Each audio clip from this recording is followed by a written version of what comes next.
안녕하세요. 이제 곧 50대에 접어든 남자입니다. 최근 저는 그 어떤 일도 쉽게 포기해서는 안 된다는 인생의 진리를 깨닫게 되었습니다. 상상하지도 못한 곳에서 상상하지도 못한 방법으로 잃어버린 형제를 찾게 되면서 말이죠. 평범한 회사 직원인 제가 어떻게 우연한 계기로 잃어버린 형제를 찾게 되었는지 그 과정을 여러분들에게 전해드리고 싶습니다. 또 저의 이야기가 이 사연을 들으시는 분들에게 희망의 메시지로 전달되었으면 좋겠네요. 저는 바쁘신 부모님 대신 조부모님 손에서 자랐습니다. 아마 젖먹이 시절을 벗어나고부터는 쭉 조부모님 아래에서 자랐던 것 같네요. 10살 때까지 말이죠. 부모님과 함께 사는 친구들을 보면 부러운 마음이 컸습니다. 하지만 그게 저에게 큰 영향을 주진 않았어요.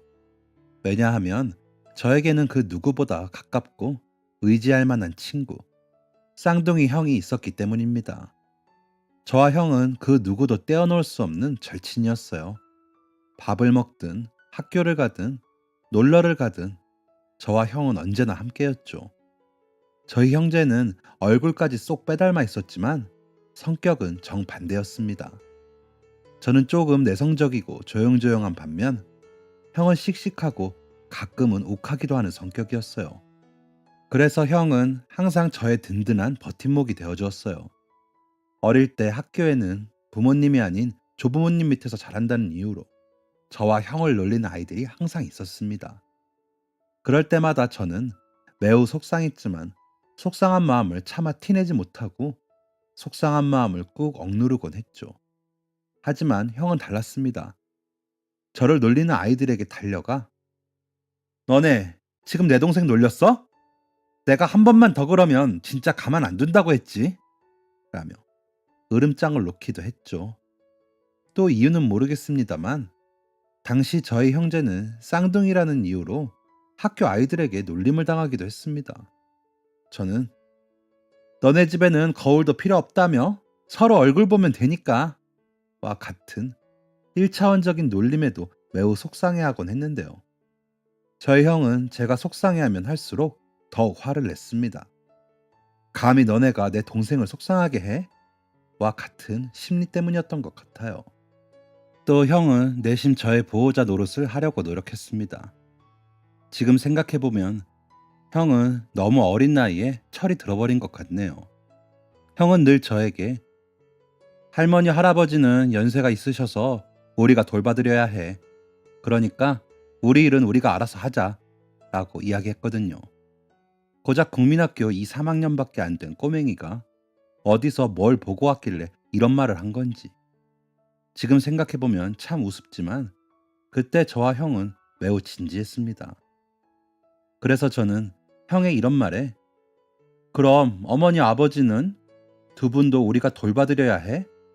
우리보다 나이 많잖아 라고 물었고 이 질문에 형은 아니 아버지 어머니는 돌봐드려야 할 정도로 나이가 많진 않으셔. 대신 두 분은 바쁘니까 우리한테 신경 쓸 일 없도록 우리 앞가림은 우리가 해야 해 라고 대답했죠. 참 다시 생각해도 귀여우면서도 웃기네요. 그때 저는 잘 몰랐지만 어린 형은 가끔 듣는 장남, 장손이라는 말에 나름대로의 부담감을 느꼈던 것 같습니다. 그래서 형은 할아버지 할머니의 손이 타지 않는 아이로 부모님의 손길이 전혀 필요 없는 아이로 자라났습니다. 오히려 제가 손이 많이 가는 아이였죠. 물론 저를 가장 많이 돌봐주는 사람은 바로 형이었어요. 분명히 똑같은 날에 태어나서 나이도 같은데 저는 한 번도 형을 동갑내기 친구 정도로 생각해 본 적이 없었습니다. 늘 형을 저보다 서너 살 더 많게 느꼈고 형은 저에게 하늘 같은 존재 같았죠. 하지만 저는 그런 형과 생이별을 하게 되었습니다. 그날은 할머니가 저와 형을 직접 데리고 서울에 가시는 날이었어요. 대체 왜 그날따라 터미널에 사람이 그렇게 많았는지 아마 시골장이 열리는 날이라 주변 지역 사람들이 다 몰렸던 것 같습니다. 주변이 너무 복잡한 탓에 저와 형은 손을 꼭 붙잡고 할머니를 졸졸 따라다녔어요. 할머니는 표를 끊으러 가시며 저와 형을 자리에 앉혀두셨고 저희 형제는 얌전히 앉아 할머니를 기다리고 있었습니다. 그런데 저희 앞으로 거동이 조금 불편한 어르신이 다가오시는 게 보였어요. 형은 그 어르신을 보자마자 벌떡 자리에서 일어나 자리를 비켜드렸죠.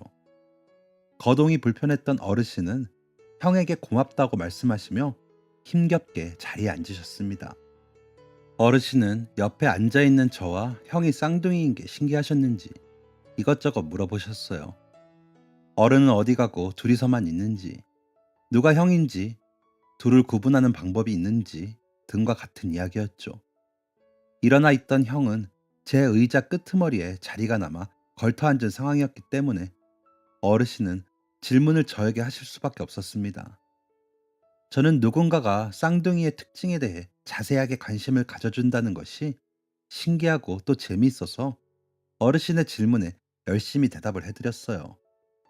그렇게 이것저것 이야기를 하던 중 고개를 들려 형 쪽을 보았는데 형이 자리에 없는 게 보였습니다.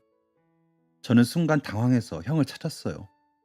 하지만 이리저리 고개를 돌려도 형이 보이지 않더군요. 아까 언뜻 할머니 찾고라는 말을 들은 것 같은데 어르신과 대화하는 게 재미있어서 제대로 듣지 않은 게 화근이었죠. 그 자리에 가만히 서서 열심히 주변을 둘러보는 중에 멀리서 할머니가 걸어오시는 게 보였어요. 저는 당연히 할머니와 형이 함께 있을 거라고 생각하고 할머니를 향해 뛰어갔습니다. 그런데 할머니 주변에는 형이 없었어요. 용수는 어딨냐? 할머니의 이 말을 들었을 때까지만 해도 저는 그렇게까지 심각하게 생각하지 않았습니다. 몰라요. 형이 할머니 찾으러 간다고 했던 것 같은데 갑자기 안 보였어요. 할머니는 제 이야기를 듣자마자 표정이 삽시간에 변하셨어요. 아무리 어린 저라도 뭔가 상황이 잘못됐다라는 사실은 알 수 있었습니다. 그래서 할머니의 표정이 순간 변하자 제 마음도 덩달아 쿵 가라앉아 버렸죠. 언제? 언제까지 같이 있었는데? 모르겠어요. 분명히 아까까지만 해도 여기 있었는데. 할머니는 사색이 되어서 제 손을 낚아채듯이 잡고 터미널 구석구석을 샅샅이 뒤지기 시작하셨습니다. 하지만 아무리 주변을 살펴도 형의 모습은 보이지 않았어요. 애가 없어졌나 보네. 어떻게 생긴 애유? 키는? 옷은 뭘 입고 있었어? 와 같은 이야기와 질문에 대답을 해대며 형의 발자취를 따라가려 했지만 그 복잡한 곳에서 형을 찾기는 쉽지 않았습니다. 무엇보다 터미널은 시장과 바로 붙어 있었기 때문에 사람들의 왕래가 굉장히 잦았어요. 수많은 사람들이 왔다 갔다 하는 상황에서 형을 찾는 건 사막에서 바늘 찾기와 똑같았죠. 게다가 그날엔 유독 어른을 따라 나온 아이들이 많았습니다. 어? 그 아이 내가 본 것 같은데? 저기 골목 귀퉁이 돌아서 첫 번째 집 가봐요. 라는 말에 헐레벌떡 뛰어가면 형과 비슷한 옷을 입었을 뿐 전혀 다른 아이가 앉아있곤 했죠. 그렇게 여러 번 허탕을 치고 나니 해는 뉘역뉘역 지고 있었고 복잡하게 움직이던 사람들은 자취를 감추었습니다. 할머니는 망연자실한 표정으로 제 옆에 앉아 계셨어요. 하지만 그런 할머니를 걱정스럽게 바라보던 저의 마음 한편에는 형에 대한 믿음이 있었습니다. 저의 슈퍼맨 같은 형이 설마 길을 잃었을 리 없다는 믿음이었죠. 할머니는 벌떡 일어나셔서 혹시 집으로 갔을지도 모르니 집으로 가겠다 말씀을 하셨습니다. 하지만 예상하셨듯이 형은 없었어요. 형이 사라졌다는 소식을 들으신 할아버지는 길길이 날뛰시며 그 길로 경찰에 신고를 하려고 하셨습니다. 하지만 할머니는 신고는 안 된다며 할아버지를 막아서셨죠. 애를 잃어버렸다는 소리를 저희 부모님이 알게 되면 절대 안 된다는 이유였습니다. 마을도 크지 않으니 사람들이랑 같이 찾다 보면 금방 찾을 것이라며 할아버지를 안심시킨 할머니는 그렇게 3일 내내 형을 찾아다니셨어요. 하루가 이틀이 되고 이틀이 3일이 되니 제 마음속에 있던 형을 향한 믿음도 점점 흐려져 가기 시작했습니다. 정말 형이 길을 잃은 거라면 어떻게 하지? 이젠 형을 못 보는 건가? 라는 마음과 동시에 아냐, 그래도 형인데 어디선가 잘 지내고 있을 거야 라는 마음이 존재했죠. 하지만 형은 애타게 찾는 가족들 앞에 나타나지 않았고 저는 형을 결국 가슴속에 묻을 수밖에 없었습니다. 할머니와 할아버지는 한 달이 지나고 나서야 겨우 부모님에게 형의 실종 사실을 알리셨습니다. 부모님에게 알리기 두렵다는 이유로 차일피일 미루다 결국 한 달이라는 시간이 지났던 것이죠. 그 사이에 두 분은 제가 부모님에게 연락을 하지 못하도록 신신당부를 하기도 하셨죠. 형의 실종 사실을 들은 부모님은 당연히 난리가 나셨어요. 그 길로 곧장 내려온 부모님은 도대체 왜 당시에 바로 알리지 않았냐며 극도로 분노하셨습니다. 그때 경찰에 신고만 했어도 아이를 찾을 수 있었던 거 아니에요? 도대체 두 분이 뭘 어떻게 하시겠다고 시간을 이렇게 버리셨냐고요? 아직도 쓰러질 듯이 악소리를 치는 어머니의 비명 같은 분노가 귀에 선합니다. 아버지는 온몸을 부들부들 떠시며 쓰러질 것 같은 어머니를 모시고 경찰서로 향하셨고 할머니 할아버지는 죄인처럼 앉아 계셨어요. 형이 없어졌을 때 바로 경찰에 신고하셨어야 했던 게 맞습니다. 실제로 나중에 형을 만나게 된 이후 생이별의 전말을 알아보니 초기에 신고를 하지 않은 게 원인이었다고 하더라고요. 하지만 형은 그런 조부모님을 원망하지 않는다고 합니다.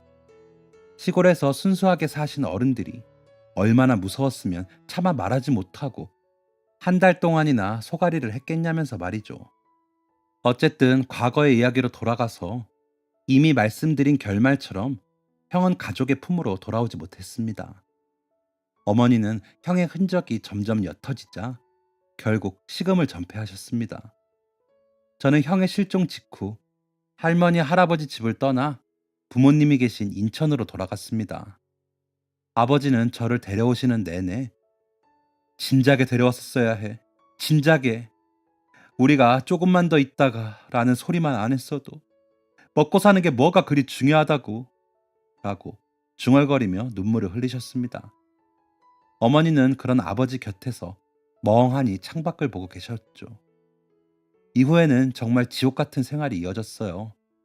어머니는 넋이 나간 사람처럼 눈만 깜빡깜빡 거리시다가 갑자기 엉엉 울며 밖으로 뛰쳐나가시는 게 일상이었어요. 또 지나가는 사람을 아무나 붙잡고 형의 인상착의를 묻기 일쑤였습니다. 우리 아들 못 봤어요? 우리 아들 키는 허리만 하고 앞머리는 눈썹까지 깎았고 그리고 하지만 이렇게 말하는 사람의 이야기를 가만히 들어주는 사람들이 있을 리 없죠. 사람들은 미친 사람이 헛소리를 한다며 경찰에 신고하거나 어머니를 향해 소금을 뿌리기도 했어요. 저의 일은 어머니 뒤를 쫓아가서 어머니를 다시 집으로 모시고 오는 것이었습니다. 그 과정에서 저는 형처럼 철이 일찍 들어버렸습니다. 분명히 형은 저희가 부모님을 돌봐드릴 일은 없다고 말했는데 어머니는 저의 도움이 필요한 분이었어요. 신발조차 신지 않고 뛰쳐나가 생채기가 가득한 어머니의 발을 털어드리고 씻겨드리고 약을 발라드리고 있자면 형에 대한 미움이 왈칵 솟아오르기도 했습니다. 분명히 어머니는 안 챙겨도 된다고 했으면서 이게 뭐야? 형은 거짓말쟁이야. 라는 원망스러운 마음이 들었죠. 사실 저의 이 마음은 형이 보고 싶은 마음에서 비롯된 것이었습니다. 형이 보고 싶은데, 형이랑 함께 모래장난도 치고 싶은데, 형이 도통 나타나질 않으니 형이 보고 싶은 마음이 원망으로 표출된 것이죠. 어머니는 하루하루 말라가셨습니다. 자영업을 하시던 아버지는 어머니 목까지 일하랴, 형을 찾느랴, 어머니 대신 집안일을 하랴 몸이 10개라도 부족하셨죠. 그래서 저는 바쁜 아버지를 대신해 집안일을 하나하나 배워가기 시작했습니다. 할 수 있는 집안일이 점점 늘어났을 때, 그래서 집에 돌아오신 아버지가 나머지 집안일을 안 하셔도 됐을 때, 그때 저의 어머니는 세상을 등지셨습니다.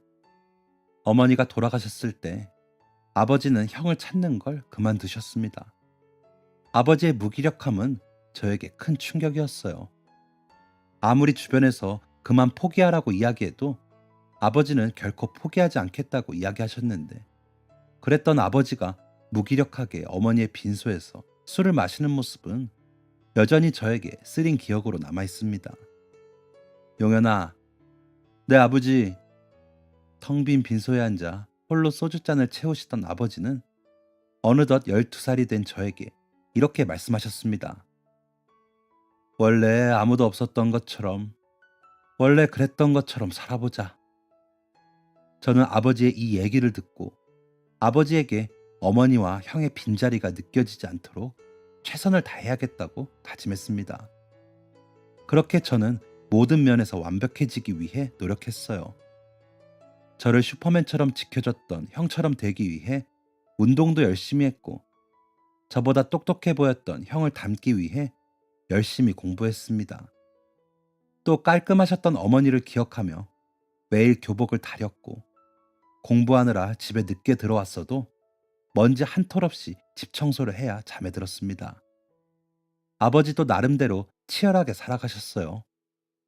형과 어머니를 잃은 후 기울었던 가게를 다시 일으켜 세우느라 예전에 비해 곱절이나 더 노력하셔야 했죠.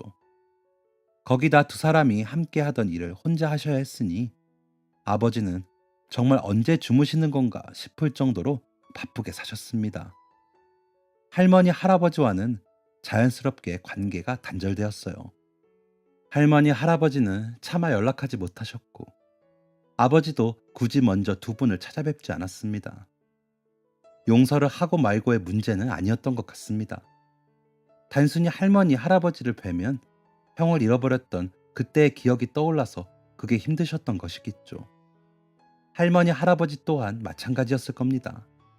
저와 형을 첫 손주라고 굉장히 아껴주셨던 분들이었기 때문에 죄책감과 미안함 기타 등등의 감정으로 힘들어 하셨을 거예요. 할머니, 할아버지를 먼저 찾아간 건 저였습니다. 저는 아버지에게 비밀로 하고 두 분을 찾아갔어요. 고등학교 교복을 입고 있는 절 보신 두 분은 한참 동안 서서 저를 바라만 보고 계셨습니다. 그렇게 한참 후 용현이냐? 라고 물으신 할아버지는 고개를 끄덕이는 저를 보시자마자 하염없이 눈물을 흘리셨습니다. 차마 저를 만지지조차 못하는 할머니의 손을 꼭 붙잡고 인사를 드린 후 이내 큰 절을 올리자 두 분은 저를 일으키시며 이러지 마라, 이러지 마 라고 말씀하셨어요. 누구에게 향하는 건지도 모를 사과도 함께였죠. 미안하다, 미안해. 저는 그 사과가 저를 향한 게 아니라는 걸 알면서도 괜찮다고 대답할 수밖에 없었습니다. 오랜만에 뵌 두 분은 많이 작아져 계셨어요. 그 사이 주름살은 더 깊어졌고 손은 저보다 작아져 있었죠. 짧은 만남을 뒤로 하고 집으로 돌아온 저는 얼마 지나지 않아 두 분이 모두 돌아가셨다는 소식을 접하게 되었습니다. 할머니, 할아버지를 수습하러 시골로 가는 차 안에서 아버지는 저에게 어떠시디? 라고 물으셨어요. 아버지는 제가 할머니, 할아버지를 뵙고 왔다는 사실을 알고 계셨던 것입니다. 많이 작아지셨던데요. 아버지를 나름 위로하고 싶었는데 제가 할 수 있는 대답은 고작 이런 것뿐이었습니다. 그런데 아버지는 저의 이런 대답에 픽 웃으시며 너가 커진 거겠지 라고 대답하셨어요. 또 한참을 조용히 가던 아버지는 마지막으로 저에게 너한텐 뭐라고 하시던? 이라고 물으셨습니다. 전 한참을 고민하다가 있었던 사실 그대로 말씀드리기로 결심했죠. 미안하다고 하셨습니다. 계속 미안하다고 하셨고 저는 괜찮다고 말씀드렸어요. 이 말을 들은 아버지는 도착하실 때까지 아무 말씀 없으셨습니다. 저는 자꾸 눈가를 닦으시는 아버지를 곁눈질로라도 보지 않기 위해 하염없이 창밖만 바라볼 뿐이었어요. 두 분을 나란히 보내드리고 모든 상을 정리한 후 시간은 빠르게 흘러 저는 대학생이 되었습니다. 대한민국의 내로라 하는 수재들이 모인 대학에 장학생으로 입학한 저는 아버지의 자랑이 되었어요. 아버지는 주변에 아들 자랑도 하시고 종종 술 약속도 나가시며 과거의 상처를 털어내시는 것처럼 보였죠. 서울로 학교를 가게 되면서 홀로 남겨진 아버지가 걱정되었었는데 생각보다 아버지는 잘 지내셨습니다. 물론 아들이 본가에 오지 않는 주말이면 항상 어머니 산소를 찾아가신다는 사실은 꽤 시간이 흐른 뒤에 알게 된 것이지만요. 저는 학교 생활을 매우 성실하게 했습니다. 이 말인즉슨 인간관계에도 열심이었다는 뜻이죠. 사람들과 함께 시간을 보내다 보면 자연스럽게 나오는 주제가 있습니다. 너는 형제가 있어? 이 질문은 수많은 이야기를 만들어냅니다. 나는 형이 하나 있었는데 진짜 맨날 맞으면서 살았다. 나는 언니가 있는데 언니한테도 맞는다. 나는 오빠가 있기는 한데 별로 친하질 않다. 나는 형제가 여섯이나 된다. 나는 외동이라 외롭다. 등등. 외동이든 형제가 많든 적든 형제에 대한 이야기는 20대 초중반의 대학생들이라면 할 말이 참 많은 주제였죠. 그런 이야기가 나오면 저는 늘 입을 꼭 다물 수밖에 없었어요. 마음 깊은 곳에 묻어둔 과거의 기억이 다시 조금씩 올라오는 느낌이었거든요. 너는 형제 없어? 라는 질문에 제가 씩 웃기만 하면 친구들은 아, 그럼 외동이야? 라고 묻곤 했습니다. 하지만 저는 그 말에도 대답할 수 없었어요. 없다고 할 수도, 잃어버렸다고 할 수도, 있었다가 없어졌다고 할 수도 없는 노릇이었으니까요. 이런 질문에 제가 침묵으로 일관하다 보면 분위기가 싸해지는 경우가 더러 있기도 했습니다만 저의 사정을 아는 친구들의 도움으로 난감한 순간에서 빠져나올 수 있었습니다. 대학을 졸업하고 사회인이 되니 시간이 정말 속절없이 흐르더군요. 경영학과를 나와서 굴지의 기업에 입사한 저는 실력을 인정받아 성공가도를 달릴 수 있게 되었습니다. 그 사이에는 많은 일이 있었어요. 태어나서 처음으로 여자친구를 사귀기도 했고, 처음 만난 여자친구가 아내가 되었으며, 아내 사이에서 사랑스러운 딸을 얻기도 했습니다. 아버지는 손녀딸을 무척 예뻐하셨어요. 저에겐 엄한 아버지였는데, 우리 아버지에게 저런 면이 있었나 싶을 정도로 손녀딸이라면 껌뻑 죽는 분이 되셨죠. 아버지가 그렇게 풀어지신 모습은 정말 살면서 처음 본 모습이었습니다. 또 저와 아버지의 상처를 잘 아는 아내는 저희 아버지도 살뜰히 챙기는 좋은 사람이었어요. 그렇게 아들을 잃었는데 아이가 커가는 모습을 제대로 볼 겨를이나 있으셨겠어? 라며 손녀를 자주 보여드려야 한다고 했죠. 여전히 그런 아내에게는 감사한 마음이 큽니다.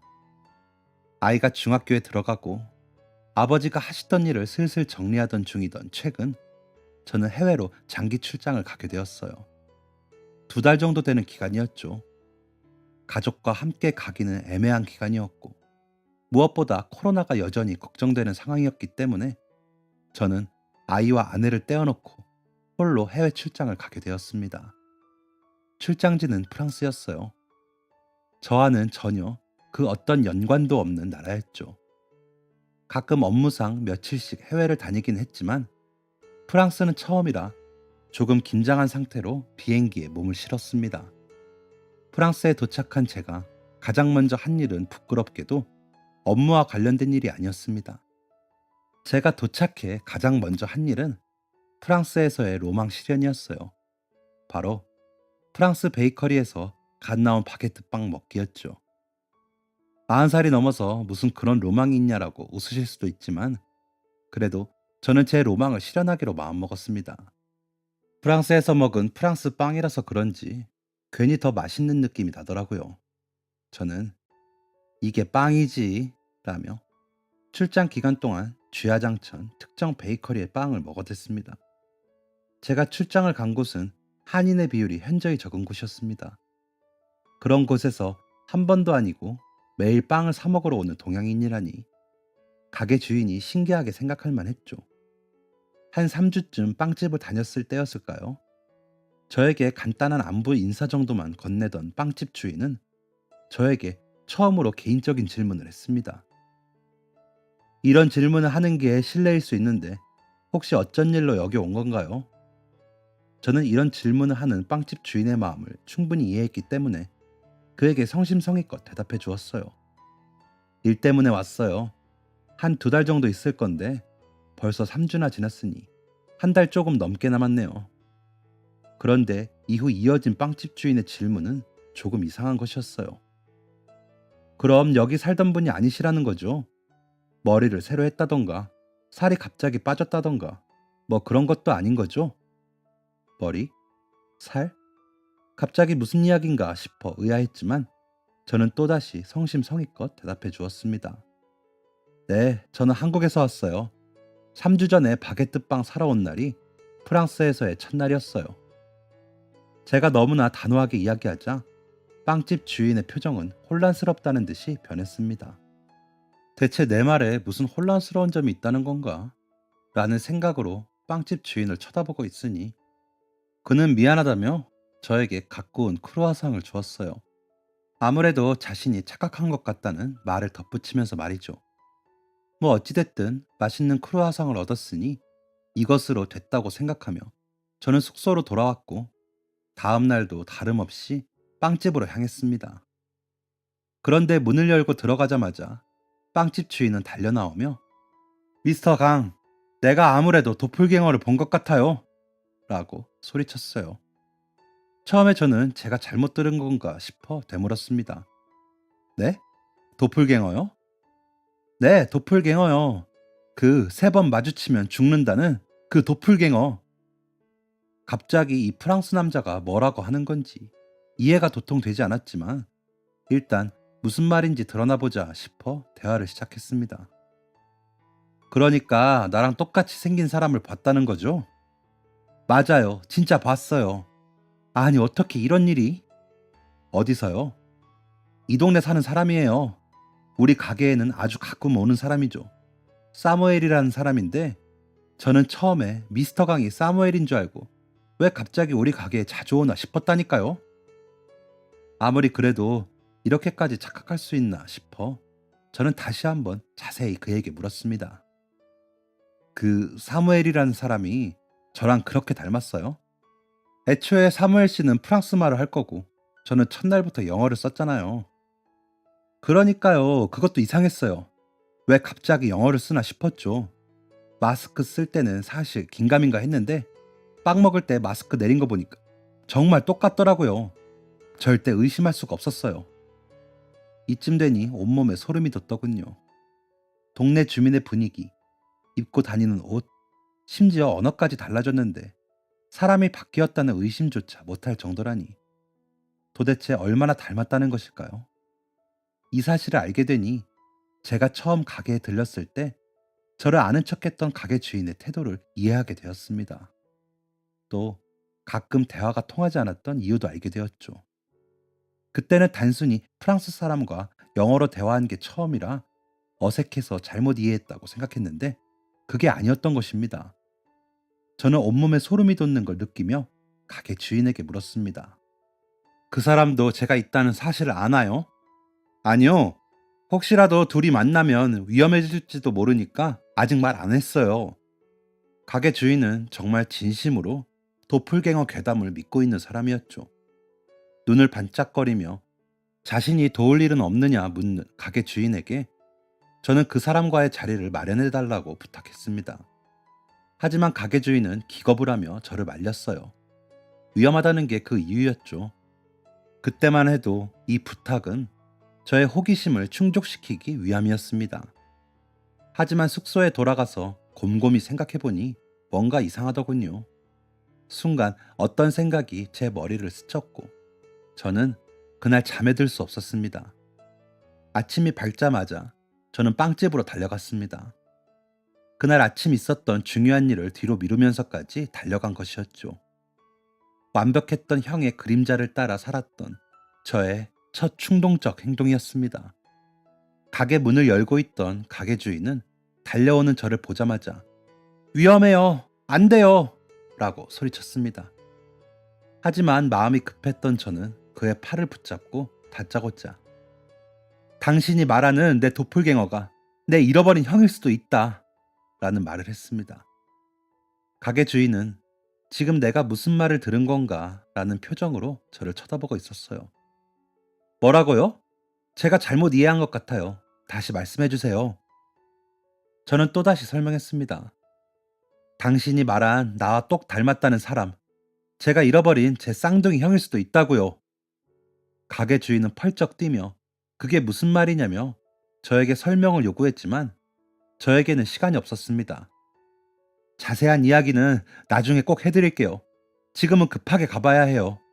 그러니까 오늘 그 사람과 약속을 잡을 수 있게 도와주세요.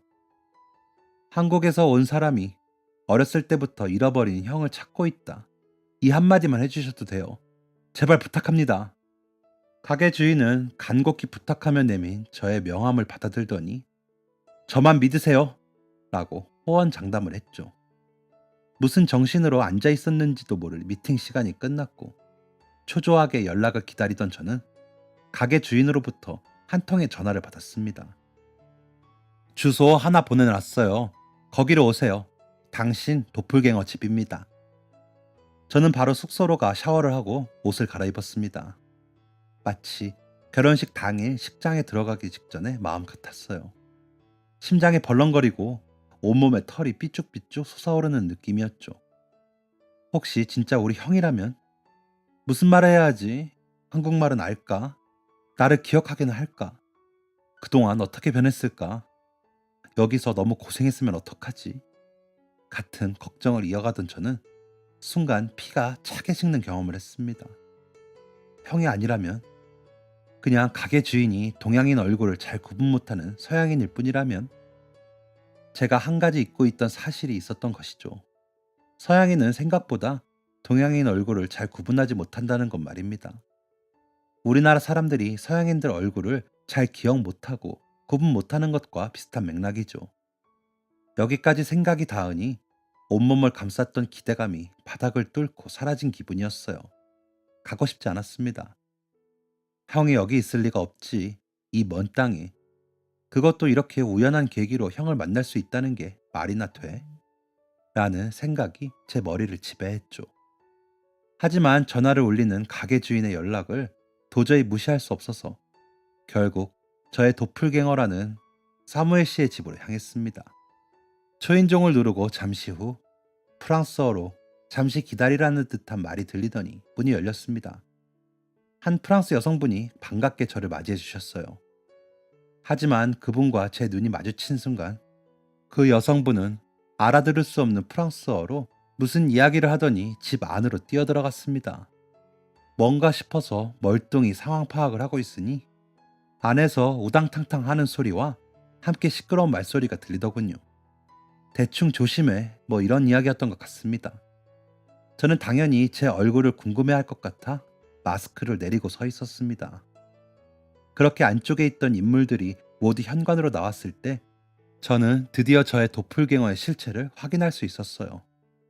집주인의 자녀들로 보이는 동서양의 호녀라의 세 명은 입을 떡 벌리며 저와 자신들의 아버지를 번갈아서 쳐다보았고 그의 아내도 넋이 나간 상태로 남편과 저를 번갈아 보았습니다. 하지만 가장 놀라야 할 사무엘 씨는 의외로 덤덤했습니다. 정적을 깬 사람은 사무엘 씨였어요. 그는 저를 향해 딱 한마디를 던졌습니다. 강용현? 네, 제 이름 석자였죠. 저는 그 자리에서 주저앉아 엉엉 울었습니다. 사무엘 씨. 아니, 저의 형 강용수는 주저앉아 엉엉 울고 있는 저를 그대로 품에 안아 토닥여 주었어요. 한참을 현관에 서서 눈물의 상봉을 하니 슬슬 이 상황이 눈에 보이기 시작했습니다. 우선 형은 한국말을 잘 못하는 상황이었어요. 어렸을 때는 프랑스어를 배우기 바빴고 프랑스어와 한국어를 함께 쓸 일조차 없다 보니 자연스럽게 퇴화했다고 했죠. 그래도 잊어버리지 않으려고 간간히 썼다고는 하는데 원활한 소통은 어려운 수준이었습니다. 영어로 대화를 이어가는 저는 그 사람이 저의 형이 맞는지 확인했습니다. 아버지의 이름, 어머니의 이름, 저의 이름, 우리가 살던 동네 이름, 어렸을 때 우리가 키웠던 병아리의 이름까지. 사무엘 씨는 저의 형이 맞았어요. 우선 형이 살아있다는 사실에 너무나도 감격스러웠습니다. 평생 살아있는지 죽었는지 그 사실만이라도 알면 소원이 없겠다고 생각하고 살았는데 이렇게 버젓이 잘 자란 모습으로 내 눈앞에 있다니. 혹시 형이 나쁜 사람들에게 잡혀가서 고생한 건 아닌지 악몽에 시달렸던 제가 끔찍한 악몽에서 해방되는 순간이었습니다. 안도감이 한바탕 저를 휩쓸고 지나가니 그 다음엔 이렇게 우연히 형을 만난 것에 대한 놀라움이 저를 찾아왔습니다. 이건 저나 형이나 마찬가지였어요. 아니, 형의 가족들도 모두 마찬가지였죠. 가게 주인은 영어가 약한 형수님과 조카들에게 저와 형의 대화를 하나하나 통역해주고 있었습니다. 집안의 사람들이 모두 대단한 우연에 감격했을 때 저는 형에게 대체 형이 어떻게 여기까지 오게 됐는지 질문했습니다. 어떻게 여기까지 오게 된 거야? 너와 함께 있다가 잠깐 자리를 비웠을 때 갑자기 사람들에게 휩쓸려 어딘가로 가게 됐어. 정신을 차려보니 여기가 어딘지 모르겠더라고. 뭐 그렇게 길을 잃은 거지. 사실 나는 부모님이나 할머니가 나를 금방 찾으러 오실 줄 알았어. 그런데 안 오시더라. 그때 나 같은 아이들이 많았어. 모두 입양을 기다리는 아이들이었지. 나는 보호자가 나타나지 않자 결국 프랑스로 입양 보내졌고 나를 찾아오지 않는 어른들을 기다리며 나는 내가 버림받았다는 생각을 버릴 수가 없었어. 버림받다니 그게 무슨 소리야. 절대 아니야. 알아, 그때는 그랬다는 소리야. 내가 필요 없어서. 이제 내가 없어도 돼서 날 찾지 않는구나. 뭐 이렇게 생각한 거지. 이렇게 어두운 생각을 하던 나였는데 다행히 입양해서 나를 키워주신 분들이 따뜻하게 잘 길러주셨어. 그분들에게 참 감사해. 형이 좋은 분들에게 입양을 가서 좋은 환경 속에서 자랐다는 것은 너무 감사한 일이었지만 형이 한동안 버림받았다는 생각으로 힘들어했을 것을 생각하니 가슴이 미어지는 기분이었어요. 제 표정이 어두워지자 형은 급하게 화제를 전환하려는 듯이 아, 부모님은 잘 지내시지? 할머니, 할아버지는? 라고 물었습니다. 할머니, 할아버지는 아무래도 연세가 있으시니까 아버지는 잘 지내셔. 그런데 어머니는 제 대답을 들은 형의 표정은 삽시간에 어두워졌습니다.